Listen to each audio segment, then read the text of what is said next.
What's on the menu for today?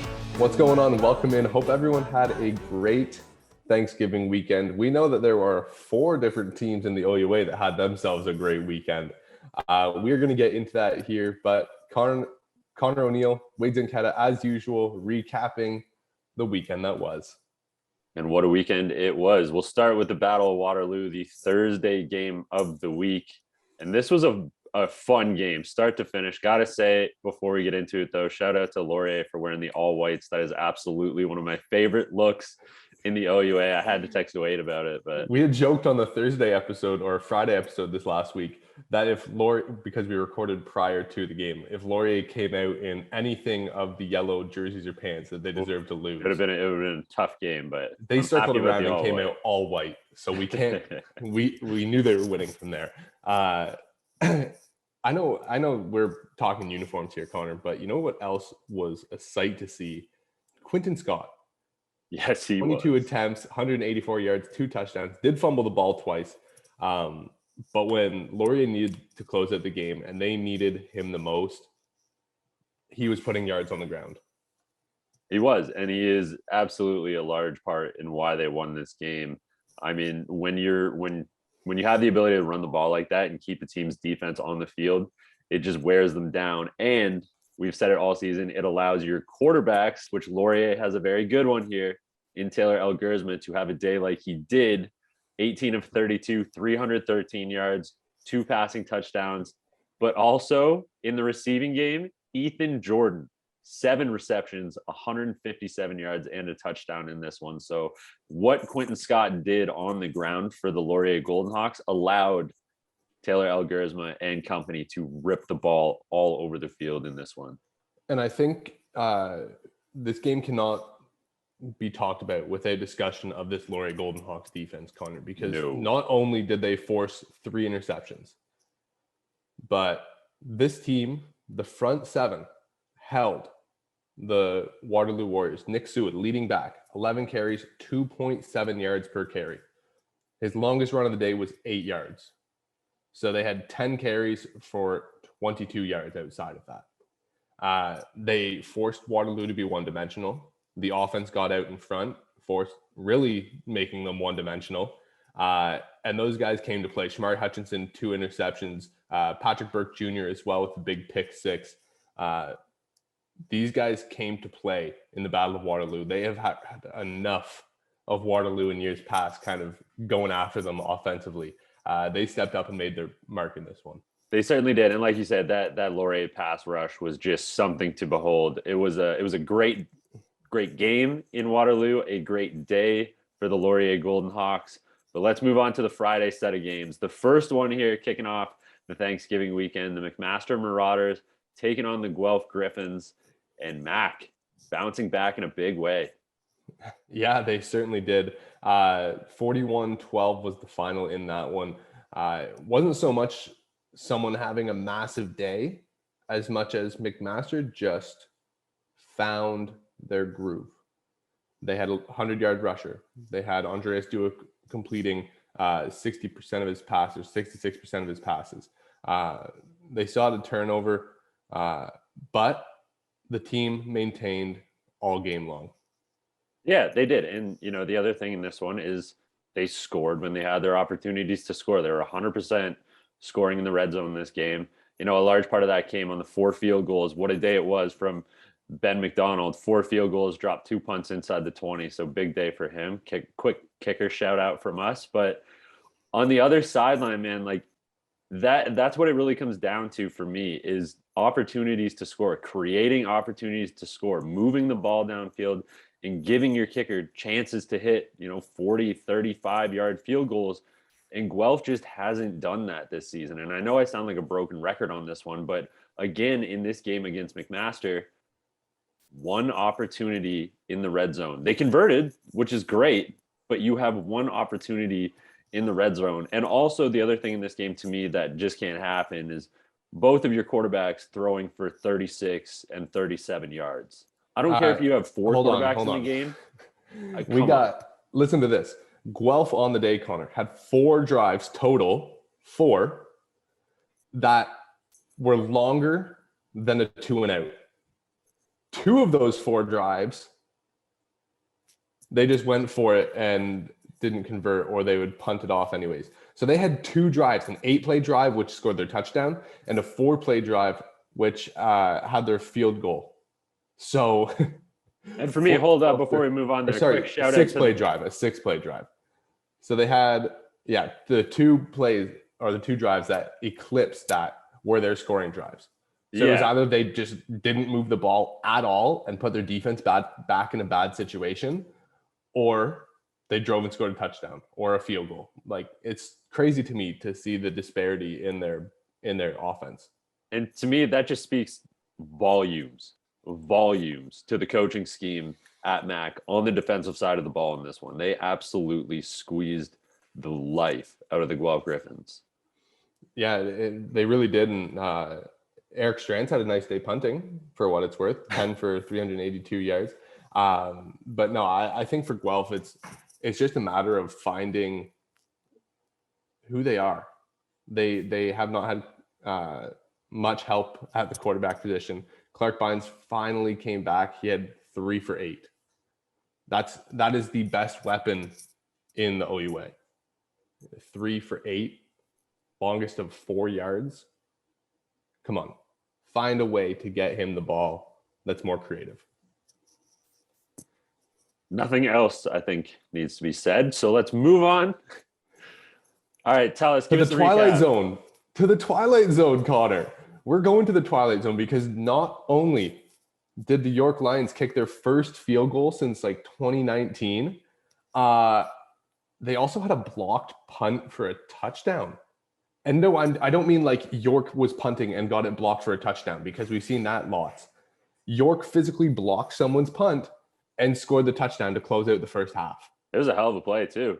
Great block, great pressure, great timing on the punt block, which is something that, I mean, feels like an underrated, underestimated stat now, or not stat, but like metric in football now. Because how many times do we see a guy just absolutely demolish a kicker, get flagged for it? So, dude, it's still happening in the CFL right now. It happened a couple weeks ago and negated. Yes, it did. Pretty good block. So, yeah, I mean, hell of a play from York on that one. Hell of coaching on special teams too, to actually like teach the proper way to block a punt, because that was textbook. Absolutely. Different look for York this week, though. They did not try to run the ball much. Just 14 attempts for 46 yards. But Noah Craney, 20 of 35 for 216. No touchdowns, but 2 interceptions. For the York Lions, I think that's the best offensive production we've seen all year. I think he heard you. Well, I hope so. I hope that we got home. I hope that we can affect some kind of change. No, this was all about Windsor. We've talked about how they haven't had much of a passing game, Connor. Danny Skelton, 16 of 21, 195, 72 yards on the ground as well, and a rushing touchdown. And I don't even think that it's that they haven't had a passing game. Maybe they just haven't really had to show it off this year, because Joey Zorn has been playing so well. But, I mean, again, credit where credit's due. The York Lions in this one took Joey Zorn kind of out of the game. He carried the ball 12 times, 55 yards, and a touchdown. But, hey, he's around the goal line. That dude's an absolute force. So I'm okay with that. But, yeah, 12 rush yards for 50 – or 12 carries for 55 rush yards. It's not the 12 for 123. It's not the 12 for 137 that we've seen as of late. So York really did force Windsor to win through the air in this one. But, hey, shout out to Windsor, because they delivered the win through the air. All right. Let's talk about the Varsity Blues and the Western Mustangs, Connor. First time in a while for you guys. Yeah, we mentioned that in the First preview. Up, before we start talking about this game, it has been a long while for you guys having to play the Western Mustangs. So first, I would just like to say, welcome in. It's not very fun. You know what? No. Hold on. The last time we played Western, it was like 66-3 or 66-7, like something drastically huge like that. This one was 56-21. Obviously, U of T put up all their points in the fourth quarter after it was kind of over with. But they put up 21 points. Western, I think, averages like 11 against a game. Yeah. Mind you, they also were about 12 points over their expected. No, Connor, it's time to talk about that two-headed monster again. I know people are getting bored of hearing about it, But listen to these How can you stat get lines. bored of this? This is like one of the best running back tandems in the OUA in U Sports that I've seen like ever. I'm not going to say in recent memory ever. I can't remember a tandem that has been this good. Okay, listen to this. I'm going to take away 2 of Edward Winati's touchdowns and listen to this stat line. Or I guess that would be 11 for 109 yards and 2 touchdowns. Keon Edwards had 16 for 139 and 2 touchdowns. All right, And so then give you him his 2 add touchdowns in back that he earned. Then you add in his 104 yards and 2 touchdowns on 2 carries, and you get a whopping total of 352 yards and 6 touchdowns between 2 guys, Connor. I think Evan Hillock did not have to play in this game. And I think he probably could have just caught snaps and hand the ball off. Caught the snap, handed the ball off. And they would have still been fine. Yeah, no. And I mean, we joke about Evan Hillock not having to play in this one, but I mean, he's still 10 of 17, 143 and a touchdown. So he still showed up. I don't understand because he's such a good quarterback. Yeah. That there's going to be conversations where it's like, oh, well, he doesn't deserve awards or this and that. Evan Hillock is the best quarterback in the OUA. It is. I would be, yeah, it's him or Mason Nyes right now for me. And that's U Sports. Looking just at the Sorry, OUA. we're talking about just the OUA here. Yeah. Yeah, it's Evan Hillock is the best quarterback in the conference. Absolutely. But he has the luxury of only throwing 10 completions and his offense putting up 49 points. They had a defensive touchdown in there. That's why I said 49 instead of 56. But I mean, the same, I guess we're kind of talking about early player of the year here. I mean, the same argument can be made for a team like Queens, but I mean, even then, Anthony Souls has been the heart and souls for them. So you love that. I love that joke. But no, like he had 10 completions. True. They had 9 first downs from his arm. Yeah. So I mean, whenever he does move the ball, it is moved with a purpose, right? And I think that's the thing that tips the edge for me here too, is yes, he's not having to throw at high volumes. Yes, he's not throwing 30, 40 attempts a game, but he's throwing 15 to 25 and he's completing 75 to 80% of his passes for multiple touchdowns. He's doing what he needs to. This one, though, Connor, 515 yards of offense for the Western Mustangs. The Toronto defense was hanging in there for a little bit. It was 7-0 after 1 quarter. Halfway through the second quarter, it was still a close game. And then Winati scored. And then Savon Magnet-Jones scored. And then Keon scored. And all of a sudden, you look up and in 1 quarter, the Western Mustangs are up 28-0 on you. Mm-hmm. And you're like, whoa, that was a shock. So for Toronto, their defense held in for a quarter and a half, and against Western, most teams can't say that. No, I agree. Yeah, they did look good to open the game in this one, but I mean, Western then offensively started doing what they're doing. But I want to give credit to Western's defense in this one because I think as much as we love talking about the offense, and it's so fun to talk about this year, Western has been equally as good on the defensive side of the ball. And when you kind of look at what Toronto did offensively, the game plan still very much was Adam Williams on the ground. He had 15 carries in this one, but Western limited and took away the big plays that Adam Williams is known for. It's those 30-yard runs, those 45-yard touchdown runs. So Adam Williams had 15 carries, 43 yards, had his touchdown. Again, a guy like Zorn who's going to get that look and going to get that score given the opportunity around the goal line. But Western took away the big plays, man. I got a funny on the goal line touchdown for Adam Williams. The gap opened up, and I think it was Daniel Valenti who kind of came flying up to it. And at the last second, he was like, "Oh wait, we're up how much? Okay." Just kind of like avoided going in, made a huge business decision. I think he was kind of joking about it with Adam afterwards. But I found that kind of funny. Just take a huge business decision. Was like, yeah, you're a large human, and you have a 6-yard running start at just me. Valenti I'll let you go. Don't worry. Valenti realized his team was up 30 and he's already got CFL looks. Yeah, so he's like, yeah. I don't necessarily need him to meet him. I don't know if that's for certain or not. No. But it's a funny little moment from the game. It was good. It was wholesome. We'll call it wholesome. It was good.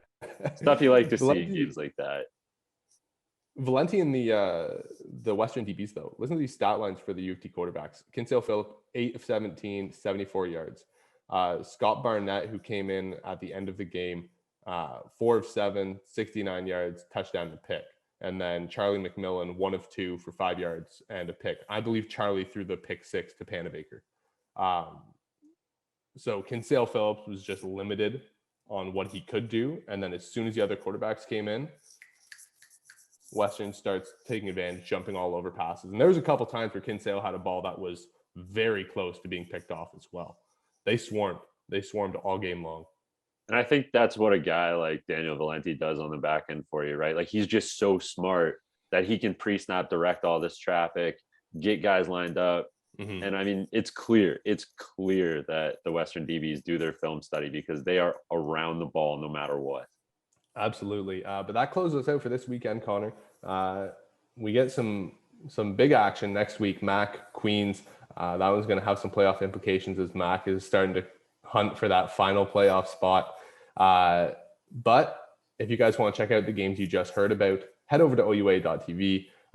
All games are free to watch live or on demand. You can get multiple sports. All you have to do is sign up with your email and you're good to go. So head over to OUA.tv to check out all the action. That does it. We'll catch you next week.